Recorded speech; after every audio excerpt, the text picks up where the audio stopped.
میں اپنے social media accounts پر زیادہ پوسٹ نہیں کرتی تھی۔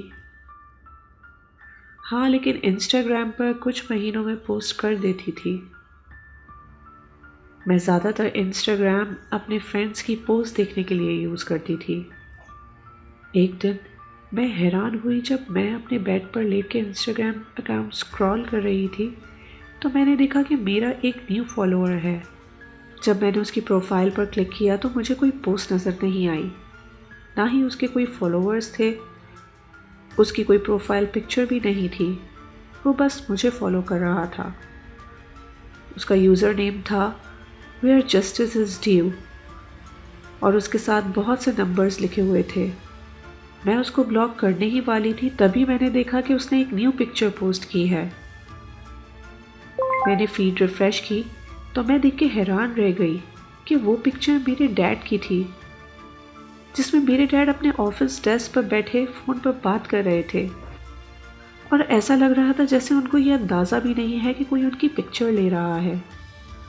میں اس کو بلاک کرنے ہی والی تھی، تبھی اس نے ایک اور پوسٹ کی جسے دیکھ کے میرے ہوش اڑ گئے، اور وہ پکچر میری فیملی کی تھی، جس میں میرے موم اینڈ ڈیڈ، میرا چھوٹا بھائی کچن ٹیبل پر بیٹھے تھے، اور وہ پکچر ہمارے گھر کے باہر سے لی گئی تھی، جس میں گھر کے باہر بہت اندھیرا دکھائی دے رہا تھا۔ کوئی ہم پر ہر گھڑی نظر رکھا ہوا تھا۔ میں اس اکاؤنٹ پر میسج کرنے ہی والی تھی، تبھی اس نے اپنے اکاؤنٹ پر ایک اور پوسٹ کی۔ اب تک کی اس کی ساری پوسٹ سے زیادہ اس پوسٹ نے مجھے پریشان کر دیا، اور جسے دیکھ کے میرے ہوش اڑ گئے۔ وہ پکچر میرے چھوٹے بھائی کی تھی جو 8 سال کا تھا، جس میں وہ اپنے اسکول کی بس سے گھر واپس آ رہا تھا، اور اس کا دوست اس کے برابر میں بیٹھا تھا اور بہت خوش نظر آ رہا تھا۔ اس کو اندازہ بھی نہیں تھا اس کی کوئی پکچر لے رہا ہے۔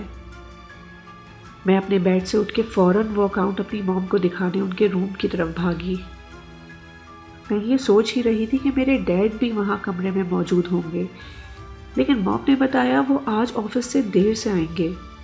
جب میں نے پوچھا اتنا ٹائم کیوں لگ گیا تو موم نے بتایا کہ کسی نے ان کی کار کے چاروں ٹائر ایک ساتھ پنکچر کر دیے ہیں، اور وہ وہاں کسی کا انتظار کر رہے ہیں تاکہ کار ٹو کر کے میکینک کے پاس لے جا سکیں۔ اب مجھے ساری بات سمجھ آ رہی تھی کہ یہ کسی کا پلان ہے اور کچھ گڑبڑ ہے، لیکن میں یہ سوچ رہی تھی کہ کوئی ایسا کیوں کر رہا ہے۔ میں نے گھبراہٹ میں فوراً اپنے ڈیڈ کو کال ملائی۔ انہوں نے پہلے ہی کال پر فون اٹھا لیا۔ میں نے ان کو ان عجیب پکچرز کے بارے میں بتایا جو مجھے انسٹاگرام اکاؤنٹ پر مل رہی تھی،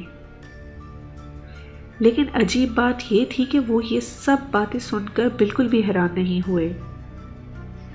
تب انہوں نے بتایا کہ انہوں نے اپنے ایک آفس امپلائی کو ڈرگ یوز کرنے کی وجہ سے فائر کر دیا تھا، جس کا نام فیضان تھا۔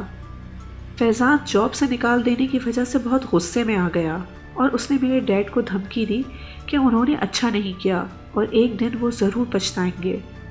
اس نے ڈیڈ سے یہ کہا، مجھے یہ پتا ہے کہ تم کہاں رہتے ہو اور اس کا بدلہ میں اچھی طرح سے لوں گا۔ ان کو اندازہ نہیں تھا کہ فیضان ایسی حرکت کر سکتا ہے اور ہم سے بدلہ لینے کے لیے یہ سب کرے گا۔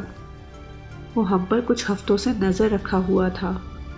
اس نے جنون کی حد تک ہمیں اپنا دشمن مان لیا تھا، جس سے وہ بدلہ لینا چاہتا تھا۔ ہم سب گھر والے بہت پریشان تھے اور بے صبری سے ڈیڈ کا انتظار کر رہے تھے۔ تبھی گھر کی بیل بجی۔ میں نے بھاگ کے دروازہ کھولا تو باہر ایک باکس رکھا تھا جس پر لکھا تھا justice delayed is justice denied. میں نے جب وہ باکس کھولا تو میرا خون ٹھنڈا پڑ گیا۔ اس میں میرے ڈیڈ کی ڈیڈ باڈی تھی۔ ان کو کسی نے گولیاں مار کے ان کی جان لے لی، اور ہم جانتے تھے کہ وہ کوئی اور نہیں فیضان ہے۔ پولیس نے فیضان کو اریسٹ کر لیا۔ اس کی گاڑی میں سے AR-15 گن ملی جس سے اس نے میرے ڈیڈ کو مارا تھا، اور اس کا موبائل ملا جس میں ہماری فیملی کی بہت سی پکچرز موجود تھیں، جس سے پتہ چلتا ہے کہ وہ بہت عرصے سے ہم پر نظر رکھا ہوا تھا۔ میرے ڈیڈ ہم سب کو چھوڑ کے چلے گئے، لیکن مجھے اس بات کا ساری زندگی افسوس رہے گا کہ کاش میں اس رات پولیس کو انفارم کر کے پہلے ہی سب بتا دیتی۔ تو شاید میرے ڈیڈ میرے پاس ہوتے.